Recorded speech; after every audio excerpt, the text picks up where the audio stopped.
Февраль обещает быть холодным, но это не редкость, а закономерность для климата Абхазии. Как правило, последний месяц зимы балует нас снегом, но по словам климатолога Асиды Ахсалба, в прибрежных районах снег не пойдет. Море продолжает остывать, но в этом году процесс идет медленно. Температура воды на данный момент составляет 10 градусов. Снегопадов или, скажем, выпадения снега в приморской зоне Абхазии мы не ожидаем. Как, в принципе, мы и на своих предварительных прогнозах об этом говорили еще осенью прошлого года.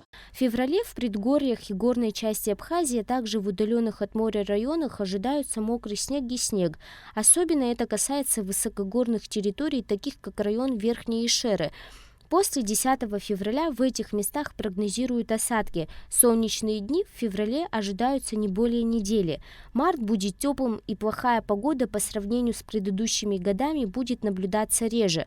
По словам Асиды Ахсалба, в апреле ожидается подъем уровня воды в реках и затопление низменных участков, поэтому службам уже следует готовиться к возможным стихийным бедствиям весной.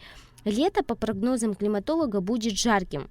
Те, кто больше увлекается выращиванием культур или занимается выращиванием культур традиционных, то позже на месяц желательно свои работы осуществлять, потому что у нас отодвинулся этот вегетационный период в связи с повышением температуры.